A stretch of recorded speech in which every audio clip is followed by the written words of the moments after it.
tous et merci à vous, Youssef Indy, de renouveler votre confiance en acceptant notre interview pour Street Reporters dans le cadre de votre dernier dossier intitulé Guerre économique et lutte des classes transversales États-Unis contre Europe, un dossier d'ailleurs qui fera partie de votre prochain livre. Pouvez-vous nous en dire un peu plus?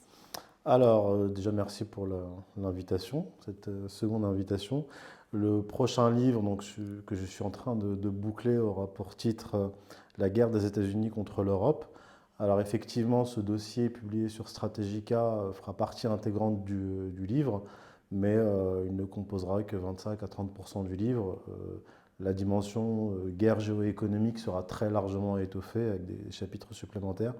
Et il y aura une seconde partie dans le livre disons que c'est un livre qui traitera dans la première partie des questions géoéconomiques. Et pendant en fait que le monde occidental est poussé par les États-Unis dans une guerre contre la Russie, moi j'ai voulu me focaliser sur la véritable guerre qui est menée contre l'Europe et qui n'est pas une guerre lancée par les Russes, mais une guerre lancée par les États-Unis. Donc je prends un peu le contre-pied par rapport euh, à la narration dominante. Et la seconde partie du livre traitera toujours en fait du problème que posent les États-Unis à l'Europe, mais sous un tout autre angle qui sera politico-juridique. Donc il s'agira de la crise de l'État dans le monde occidental, de l'état d'exception, de la question de la dictature et la question importante de la guerre civile mondiale. Voilà, j'en dis pas Bon, plus. bah, c'est un très beau programme en tout cas.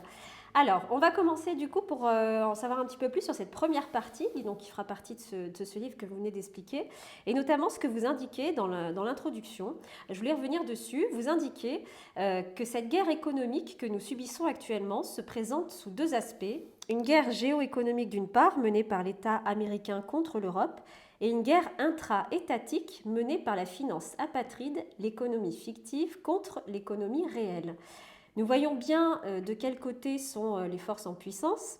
Pensez-vous que les mouvements contestataires au sein des pays puissent renverser la donne? Alors, renverser la donne, c'est difficile à dire parce que justement, là, on ne parle pas d'un pays en particulier, mais d'une série de pays. Donc, dans l'Union européenne, il y en a 27, plus les États-Unis. Donc, il est très difficile en fait de faire de la prospective concernant tout ce bloc occidental. Il faut prendre les pays séparément, les uns après les autres. Mais les deux pays les plus importants dans l'Union européenne en Europe, de ce point de vue-là, sont la France et l'Allemagne. Et dans ces deux pays-là, les mouvements de contestation peuvent aboutir si et seulement si les catégories supérieures rejoignent ce mouvement de contestation, à savoir les petits patrons, une partie du grand patronat, qui est lui aussi attaqué par cette finance apatride qui phagocyte l'économie réelle. Donc en fait, l'avenir du monde occidental, l'avenir de la France, l'avenir de l'Allemagne et plus largement de l'Europe se jouera là, c'est-à-dire dans ce bras de fer opposant les destructeurs de l'économie réelle, le monde de la finance, et les producteurs, que ce soit les petits travailleurs, les petits patrons et une partie du grand patronat. Pas tout le grand patronat, parce que les multinationales sont décentralisées, ne sont pas liées à un pays en particulier, mais ils produisent dans les pays où le coût de la main-d'œuvre est beaucoup plus bas. Ils vendent leurs produits dans les pays occidentaux. D'ailleurs, il y a un bras de fer en ce moment entre les supermarchés, les hypermarchés et les multinationales. Et ils ne payent pas leur pays, enfin, ils ne payent pas leurs impôts, par exemple, en France. Donc ce sont des multinationales, comme leur nom l'indique, décentralisées. Donc ça sera une lutte en fait qui va s'intensifier entre les producteurs enracinés, c'est-à-dire qui produisent dans leur pays, qui font leurs bénéfices dans leur pays, qui payent leurs impôts dans leur pays, contre la finance apatride et les multinationales. Justement, c'était l'objet de ma prochaine question. Vous parliez de patronat tout à l'heure et il y a un petit passage dans votre dossier où vous indiquez ce sont eux les représentants de la haute finance qui ramènent dans le camp salariés, petits patrons et grands patrons pour une lutte de classe inédite. Alors jusqu'à présent, nous voyons bien que chacun défend ses intérêts et qu'il est compliqué de fédérer autour d'un projet commun. Pensez-vous que l'unité est réellement possible entre le patronat et le salariat? Alors, c'est possible dans la mesure où toutes ces catégories se retrouvent dans le même camp, c'est-à-dire que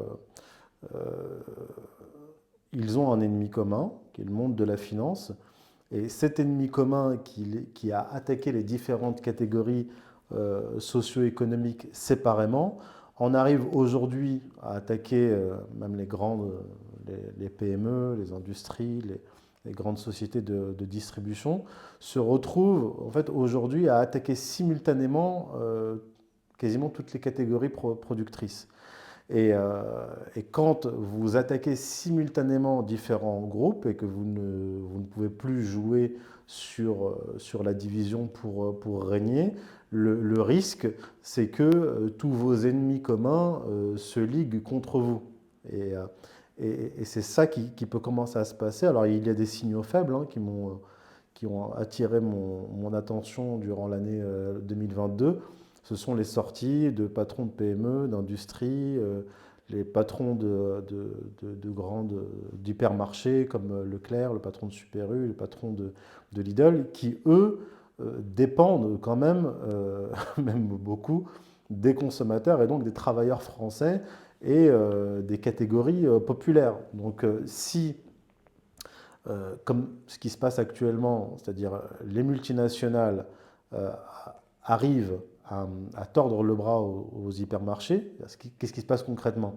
Concrètement, les patrons de ces hypermarchés ont dénoncé une corruption à l'Assemblée nationale, c'est-à-dire les lobbies des multinationales qui veulent faire voter une loi, donc la majorité présidentielle va dans ce sens-là, voter une loi qui empêche les hypermarchés de négocier les prix des produits, donc des multinationales qui ont explosé.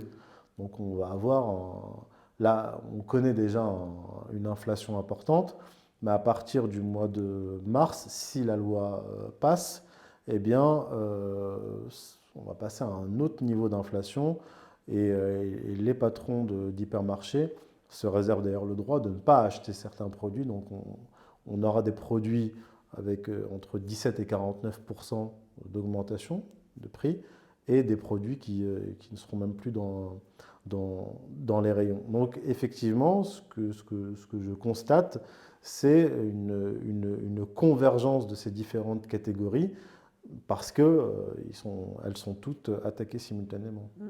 Et d'ailleurs, effectivement, il y avait un article là-dessus où un intervenant, je pense, probablement au patron d'Intermarché ou autre, je ne sais plus, qui indiquait que le temps que les produits soient écoulés, etc., probablement on le sentira vraiment, cette inflation dans les supermarchés à partir du mois de juin. C'est ce Oui. qui avait été, effectivement, on l'a vu il n'y a pas longtemps. Alors, vous parliez des grands patrons d'industrie, de supermarchés, qui du coup semblent ouvrir les yeux sur la situation économique de notre pays, forcément, hein, ça nous touche tous. Est-ce que vous pensez que le français lambda, lui, est au courant des enjeux qui se jouent actuellement? Et est-ce que vous pouvez nous les rappeler? Alors, on ne peut pas demander aux gens de tous être des géostratèges ou des spécialistes de la macroéconomie, mais on a vu quand même avec la destruction des gazoducs par les Américains, on y reviendra, la politique de sanctions économiques contre la Russie, qui sont en fait des sanctions économiques boomerang qui frappent l'Europe. Bon, les consommateurs, les travailleurs constate effectivement que ces sanctions ont été ordonnées par Washington et qu'elles les touchent directement. Donc il n'y a pas besoin effectivement d'être un érudit ou un analyste de la géoéconomie pour le comprendre. Les gens le comprennent parce qu'ils en souffrent en fait. Et pour que les gens se mobilisent et qu'un projet politique en découle, effectivement, il faut que les gens en souffrent, y compris les patrons, les grands patrons, parce que jusque-là, ces grands patrons bénéficiaient de cette politique économique libre-échangiste. Euh, Par exemple, les Leclerc, les Carrefour, etc., voyaient d'un très bon œil le fait d'être autorisés justement à s'implanter dans les villes et en détruisant les petits commerces, mais aujourd'hui ils sont en train de se rendre compte qu'ils sont les prochains sur la liste. C'est-à-dire que eux sont les poissons de taille moyenne qui ont dévoré les petits poissons, mais les gros poissons sont en train de les dévorer à leur tour. Donc il va falloir aussi qu'ils révisent leur vision de l'économie et remettent aussi en question, ça va se faire petit à petit, tout ce système de libre-échange qui nous pénalise tous. Je me suis peut-être éloigné de la question. Non, non, mais c'est très bien. Alors, on parlait d'inflation. On va aussi parler d'un sujet en ce moment qui est vraiment d'actualité, c'est la réforme des retraites. Vous dites dans votre dossier que BlackRock, en 2017, avait fait 14 recommandations au gouvernement, l'invitant notamment à envisager d'imposer l'épargne retraite dans les entreprises, au-delà des régimes de base et des régimes complémentaires. Quel est le rôle exactement de BlackRock dans le projet gouvernemental de la réforme des retraites? Alors, il faut préciser que les salons de l'Élysée ont été privatisés en 2017. Donc, Macron entame le début de son premier mandat. Et donc, le patron de BlackRock, Larry Fink, est invité, ou alors il s'est invité à l'Élysée. Les salons ont été privatisés. Et les ministres de Macron passaient les uns après les autres comme des VRP, en fait. Ils étaient en train de vendre la France à Larry Fink, en train de lui montrer en quoi la France était un pays dans lequel il fallait investir. Et donc, au sortir de cette réunion, effectivement, BlackRock publie un rapport avec des recommandations. Et en gros, la recommandation principale de BlackRock, c'était de privatiser les retraites, c'est-à-dire s'attaquer au régime de retraite pour laisser la place en fait à des fonds d'investissement dont BlackRock. Donc c'est une mise en péril du système de retraite à la française au bénéfice de multinationales de la finance. Donc on est en train de nous parler du problème démographique, de cotisation, etc. Mais tout ça, c'est de la communication gouvernementale. Le véritable projet derrière la réforme des retraites, c'est encore une fois le monde de la finance. Alors, c'est vrai qu'on a l'impression qu'on est un peu impuissant. Alors, pensez-vous qu'un durcissement des manifestations pourra stopper ce projet de réforme des retraites mené par le gouvernement actuellement? Et vous l'avez dit, hein, lui-même obéit à une feuille de route. Il est quand même un peu pieds et poings liés, et notamment avec le coût de sa dette aussi, au risque de voir ses taux d'intérêt s'envoler, avec la possible détérioration de la notation de la France si la réforme des retraites devait être avortée. Qu'en pensez-vous justement de cela? Parce qu'effectivement, il y a beaucoup de mannestations, il y a des appels encore à manifester là, je crois que c'est la semaine encore prochaine, ou le 7 mars, me semble-t-il. Est-ce que vous pensez que réellement le gouvernement peut entendre ce qui se passe en ce moment? Non. Macron, le gouvernement de Macron et Macron lui-même se fichent complètement des manifestations. Alors, le problème en fait avec ces manifestations, c'est qu'elles sont encadrées, organisées par les syndicats. Les syndicats, je le rappelle, sont quand même les auxiliaires du pouvoir. Tous les grands syndicats, alors en tout cas ceux qui sont à la tête de ces syndicats, sont des auxiliaires du pouvoir. On ne les a pas vus durant les Gilets jaunes, à part pour récupérer le mouvement par la suite et le phagocyter. Pendant les confinements et la suspension du personnel hospitalier, on ne les a pas vus bouger non plus. Et là, tout à coup, ils prennent en charge des manifestations contre la réforme des retraites pour s'assurer que ce soit bien encadré, que ça ne dégénère pas et de les faire marcher. Donc là, c'est vraiment le cas de le dire. C'est-à-dire que les syndicats font marcher les manifestants d'un point A à un point B, je sais pas, de République à Nation, ou vice-versa. Et contrairement au mouvement en fait, des Gilets jaunes, en tout cas du début, là, il est totalement sous contrôle. Et ce n'est pas ce type de manifestations qui vont faire reculer Macron ou le gouvernement. On n'est plus à l'époque de Juppé et de Chirac où on prenait quand même en compte euh, la vox populi, la voix du peuple. Là, on est face à des dirigeants hors sol, un dirigeant Macron hors sol et avec un état mental qui interroge, qui a été parachuté directement par le monde de la finance, donc David de Rothschild à l'Élysée. Donc il n'a pas de raison de céder à des manifestations bien encadrées. C'est c'est euh, c'est la grande différence entre un mouvement de révolte hors de contrôle, ce que Georges Sorel appelait le- la grève générale prolétarienne, et la grève générale, la grève tout court, politique. C'est-à-dire qu'elle est encadrée par des politiques qui sont là, les syndicats. Donc il n'en ressortira rien. D'accord. D'ailleurs, je me souviens aussi de la première manifestation qu'il y avait eu, où M. Macron et une bonne partie des ministres concernés justement par cette réforme des retraites, puisqu'ils travaillent dessus, étaient partis même en Espagne, je crois, le jour de la Mm. première manifestation ici, donc ce qui est quand même enfin, ça veut tout dire finalement. Mm. Ouais. Alors, au niveau un autre poste de dépenses qui maintiendra encore l'inflation à des niveaux plus élevés que ce que nous avons connu ces dernières années, c'est la transition écologique. Et vous en parlez aussi dans votre dossier.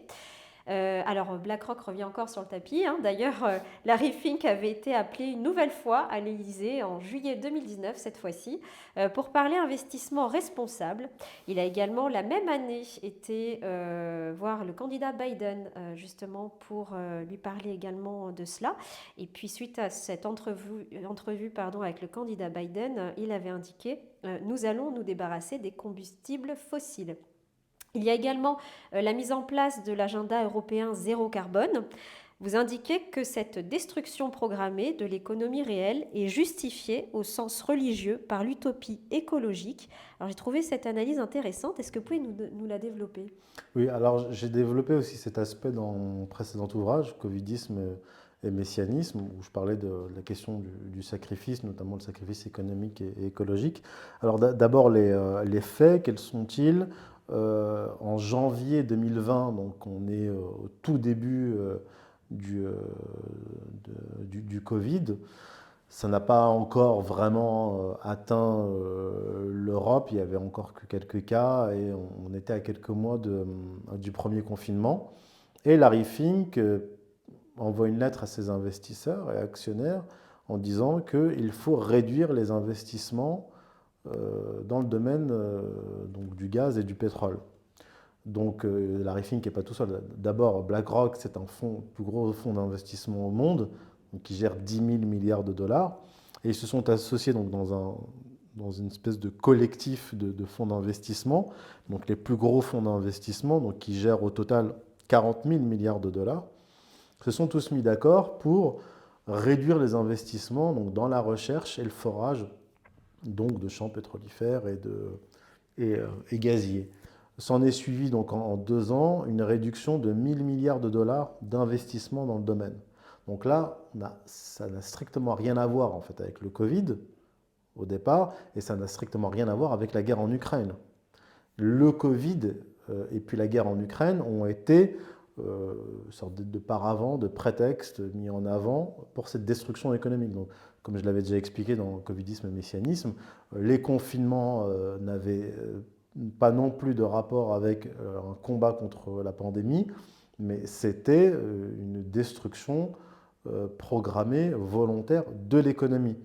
Puis, donc, on a eu la guerre en Ukraine qui a justifié ces sanctions, notamment touchant le gaz, encore une fois pour détruire l'économie. Et là on retombe encore sur le même combat, c'est-à-dire le combat du monde de la finance, l'économie fictive, contre l'économie réelle. Alors, le pourquoi du comment, j'explique dans le covidisme et le mécénisme, mais l'écologisme joue un rôle important là-dedans parce que c'est une sorte de mythe fondateur, de mythe religieux qui justifie cette destruction économique. On ne va pas vous dire on va détruire l'économie réelle parce que nous, les tenants de la finance mondiale, considérons qu'il y a des inutiles sur Terre, le discours d'Harari, qu'il y a des inutiles sur Terre que l'on doit consumer, c'est-à-dire détruire parce qu'ils nous posent un problème politique en ce qu'ils se révoltent lorsqu'on essaye de détruire une économie, l'économie et les classes moyennes, mais plutôt on va vous faire culpabiliser. Donc là, on est toujours dans le registre religieux. On va vous faire culpabiliser, on va vous dire que vous devez cesser de faire des enfants parce que un enfant produit tant de tonnes de carbone. C'est une étude universitaire que j'ai rapportée dans le covidisme et le mécénisme qui nous dit ça. Donc pour faire culpabiliser les gens, d'abord les Occidentaux, parce que leurs enfants produisent plus de carbone que les enfants indonésiens, par exemple. Donc on joue sur la culpabilité. On leur dit vous détruisez la planète, Gaïa en fait, hein, on est dans du paganisme, vous détruisez la planète, par conséquent, vous devez cesser de faire des enfants, vous devez perdre votre emploi, vous devez payer l'essence beaucoup plus cher parce que vous êtes en train de détruire, enfin de menacer Gaïa, de menacer la Terre. Donc en fait, il y a un projet d'ordre économique, même d'ordre eschatologique, si on veut, et pour le mener à bien, on le recouvre de l'idéologie verte, la religion verte, l'écologisme, et pour faire accepter au peuple ce sacrifice, en fait, parce que c'est un sacrifice, on les fait culpabiliser. D'accord, c'est très clair, merci. Alors, on vient de voir l'inflation, on a vu la transition écologique, on a vu aussi l'actualité avec la retraite. Je vous propose de passer sur un autre sujet que vous abordez également dans ce dossier, c'est la monnaie numérique. Une frange de la population est inquiète aujourd'hui et n'hésite pas à manifester. Ça a été le cas notamment à Amsterdam récemment, nous avons vu des vidéos passer. Vous dites également que l'instauration future d'une monnaie dématérialisée permettra le contrôle étroit des personnes et leur déconnexion du système monétaire en cas de désobéissance. Ne pensez-vous pas qu'il y aura un marché parallèle? On a du mal à croire que tout sera avec l'euro numérique. Et sinon, c'est vrai qu'il y a une affaire récemment que tout le monde a vue, qui est l'affaire Catergate et ses valises de billets. Comment ferait justement toute cette partie de corruption, marché noir, etc., marché parallèle? Est-ce que vous ne pensez pas qu'il y aura justement une autre voie que l'euro numérique? Alors, il y a effectivement un projet donc d'euro numérique, mais entre le projet et son application concrète, il peut y avoir certaines embûches. Alors, il y a la monnaie numérique décentralisée qui existe, qui est considérée par beaucoup comme un moyen d'échapper au contrôle étatique et peut-être futur de la Banque centrale européenne. Et il y a cette monnaie numérique centralisée. La question qui va se poser, qui est en fait d'ordre technique, c'est concrètement, lorsque vous allez en ville faire des achats, s'il n'y a plus de monnaie matérielle et que vous voulez utiliser une monnaie numérique décentralisée, est-ce que ce sera autorisé? Est-ce que la loi autorisera ce commerce à prendre votre monnaie numérique décentralisée ou alors vous serez obligé de payer en monnaie numérique centralisée de la BCE, en euro numérique? Je ne suis pas un technicien, mais c'est une question concrète que je me pose. Ça, c'est la première chose. La deuxième chose, c'est que cette volonté d'imposer une monnaie numérique centralisée va sans doute pousser des communautés donc à se créer et à utiliser une monnaie alternative dans des espèces de circuits fermés entre producteurs, consommateurs, etc. Donc l'oligarchie européiste va être confronté à ce problème-là, de toute façon. Ils vont être confrontés à un problème de sécession monétaire, ce qu'on peut appeler une sécession monétaire. Et je pense que c'est inévitable, notamment, on va pouvoir peut-être retrouver cela euh, dans des coins, dans des campagnes, dans des villages. De toute façon, on commence à voir un exode inversé, un exode urbain, donc des gens qui quittent les villes pour aller dans les Les campagnes. campagnes. Et donc vous aurez le monde des grandes villes avec la bourgeoisie qui se sera débarrassée des prolétaires, la gentrification dont parle très bien Christophe Guilluy. Et vous aurez peut-être des communautés qui vont se créer dans les zones périphériques et qui vont utiliser leur propre monnaie. C'est un scénario possible s'ils veulent imposer une monnaie centralisée. Et d'ailleurs, euh, ils anticipent une crise de l'euro, une crise terminale de l'euro, parce que s'il y a une crise de l'Union européenne, s'il y a un démembrement de l'Union européenne suite à une défaite, par exemple, de l'OTAN en Ukraine, c'est une possibilité. Eh bien, même leur projet d'euro va s'effondrer, parce que s'il y a un effondrement de l'euro en tant que tel, qui est causé par une sortie ou des sorties de l'Union européenne euh, par, quelques pays que ce soit, là, l'oligarchie européenne va être confrontée à ce problème. Donc, certes, il y a le projet, mais entre le projet et son accomplissement, il y a souvent un décalage. On verra bien. Nous verrons bien, effectivement. Alors, toujours sur cette monnaie numérique, récemment, on a vu que c'est justement Amazon qui a gagné l'appel d'offres de cet euro numérique. Est-ce que, justement, c'est pas donner encore plus de pouvoir et de contrôle à ces multinationales? Et là, pour le coup, ils contrôleront notre monnaie. Bah, en fait, c'est dans la continuité du mouvement qu'on voit dans le monde occidental, c'est-à-dire une prise de contrôle des appareils d'État par des intérêts privés, par des multinationales, par le monde de la finance. Et c'est la phase finale de ce processus. C'est pas on donne plus de pouvoir aux multinationales, ce sont les multinationales et le monde de la finance qui contrôlent les appareils d'État et qui se donnent eux-mêmes plus de pouvoir.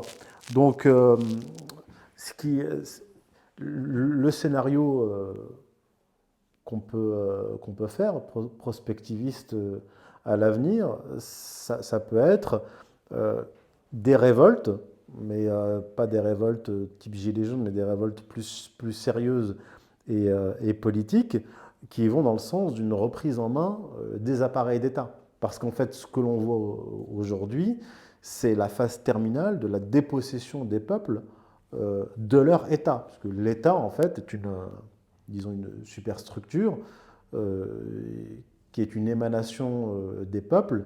Et si ces États sont contrôlés par des intérêts privés, bah, ce ne sont plus des États, puisque la tête regarde dans une direction et le peuple dans une autre. On ne défend plus l'intérêt public, mais des intérêts particuliers. Donc ce processus-là entraînera inévitablement une confrontation. Et une confrontation dont l'enjeu sera le contrôle de l'État. Parce que si le processus va au bout, les peuples seront dépossédés de tout, absolument tout. Et on l'a vu avec les injections, c'est-à-dire qu'il y a une biopolitique à l'échelle occidentale qui retire aux individus même le droit de disposer de leur propre corps. Donc on va avoir demain des multinationales, le monde de la finance, des entreprises, donc des laboratoires pharmaceutiques, puisque tout ce monde-là est lié. On va retrouver BlackRock chez Pfizer, etc. Donc des intérêts privés, une oligarchie qui prendra le contrôle de tout, qui pénétrera dans votre vie privée et même dans vos corps. Donc ça, c'est une illustration. Donc, une monnaie, normalement, est contrôlée par un État. Les États ont été dépossédés de cette prérogative régalienne, donc contrôlée par la BCE. Et en fait, la BCE est pilotée, donc on le voit, par des intérêts privés. Et donc on est vraiment dans la phase finale de déliquescence des États. D'accord. Ça, c'est un peu effrayant. Alors, justement, on parlait de monnaie à l'instant. Je me suis permise une petite question complémentaire. Je crois que vous ne l'abordez pas dans votre dossier, mais on voit des articles passer à ce sujet. C'est la dédollarisation. Mm. Alors, pensez-vous que cela pourrait représenter un danger supplémentaire, justement, à prendre en compte, notamment concernant la réaction des Américains? Oui, alors j'ai tweeté récemment, effectivement, en disant que ce n'était pas l'envoi de chars qui mettrait l'envoi de chars français, américains, britanniques, tout ce que vous voulez, en Ukraine contre l'armée russe qui présentait un danger d'escalade.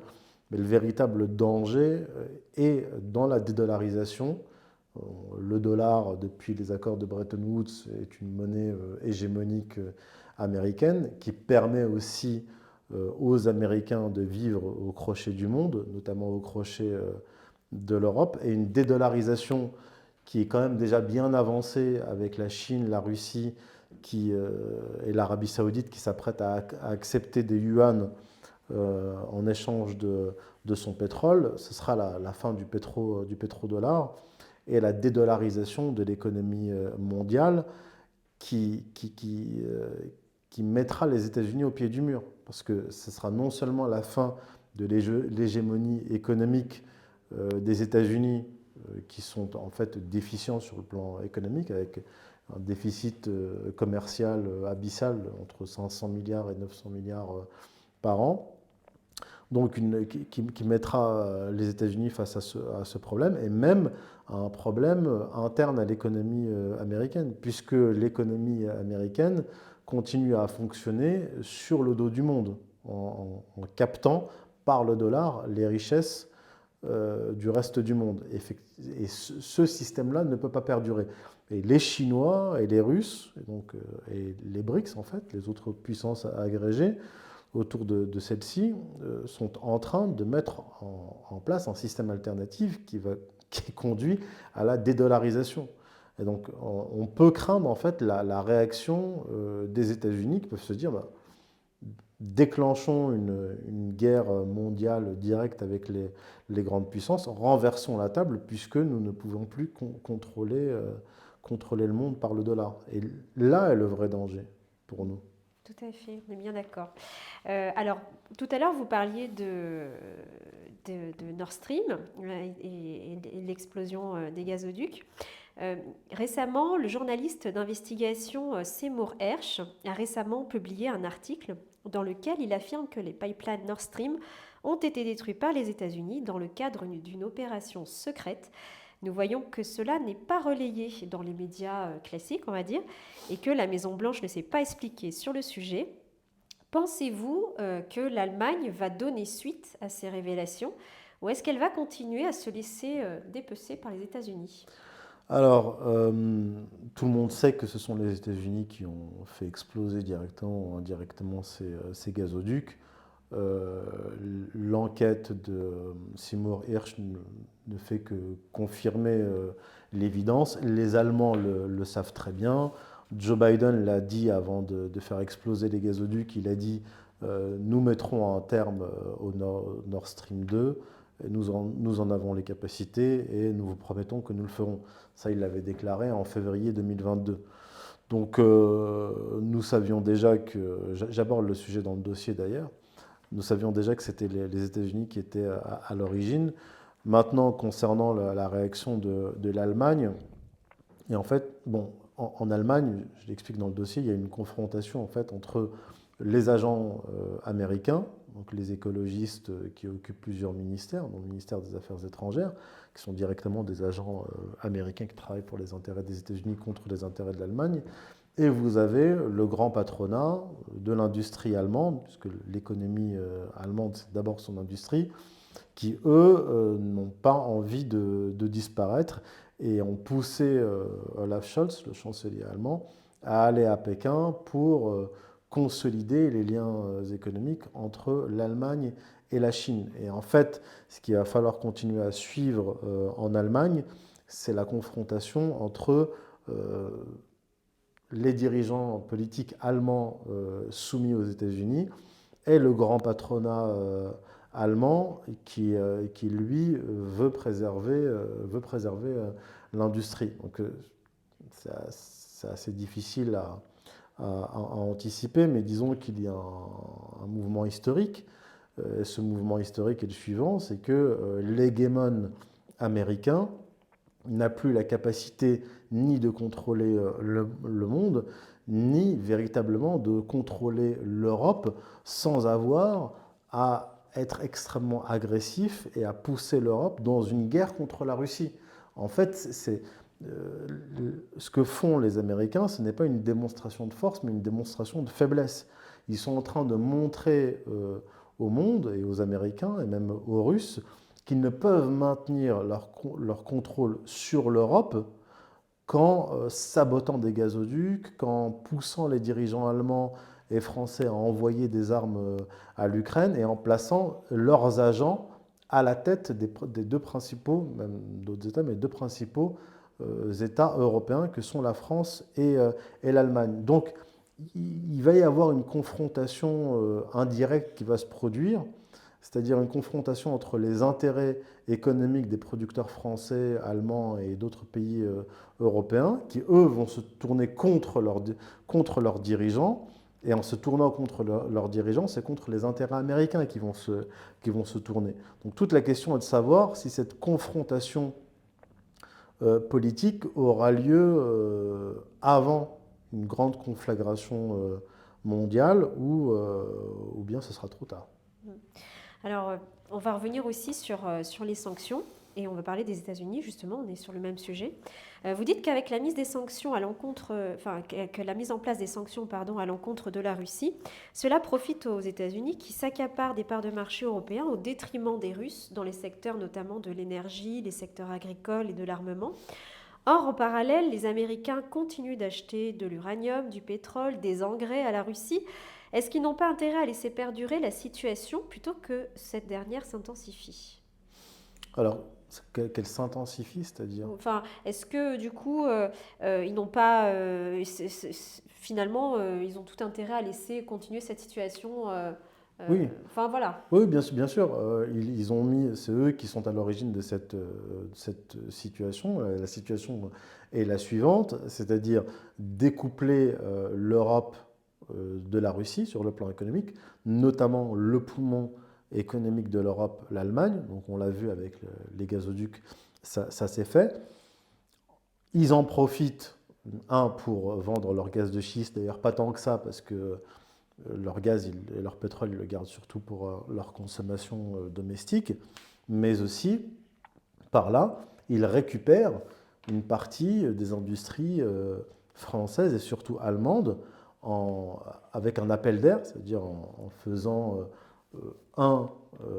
profiter du gaz américain qui est pas cher, donc ça pousse à la délocalisation vers les États-Unis, et aussi par une enveloppe de 390 milliards de dollars, donc de subventions pour les entreprises américaines, mais aussi pour les entreprises européennes qui désirent s'installer aux États-Unis. Donc eux, ça ne leur pose pas de problème de continuer à acheter des matières premières à la Russie, puisque l'objectif premier n'est pas de pénaliser économiquement la Russie. L'objectif premier est de pénaliser économiquement l'Europe. C'est pour ça que je parle de guerre des États-Unis contre l'Europe. Il y a une guerre qui est militaire contre la Russie, mais la guerre économique, c'est contre l'Europe principalement. Et c'est ça en fait que les analystes en général ne voient pas. Et les économistes disent on se tire une balle dans le pied, on se tire une balle dans le cœur. Non, c'est pas ça. Ce sont les Américains qui ont mis à la tête de l'Europe leurs agents et qui utilisent leurs agents pour détruire l'économie européenne. Ce ne sont pas les dirigeants européens qui sont simplement des gens stupides et qui ont mis en place des sanctions qui se trouvent être des sanctions anti-européennes. Bah, écoutez, merci Youssef Indy. Nous sommes arrivés à la fin de notre interview. Merci à vous. Merci de nous consacrer de votre temps et de nous faire partager votre point de vue et vos connaissances. J'espère que cette interview aura éclairé certains d'entre nous. Je rappelle que vous avez donc un livre qui va bientôt sortir, c'est ça alors, Oui, la guerre des États-Unis contre l'Europe chez Strategica, et donc il est en cours de finalisation. Voilà, c'est pour les prochains mois. parfait. Bah, Si écoutez, Dieu veut. on sera présent en tout cas pour vous Merci. lire. Et pour ceux qui nous regardent et qui ont l'habitude de nous suivre, je vous rappelle que vous pouvez suivre l'actualité en regardant notre canal Street Reporters. Merci à tous.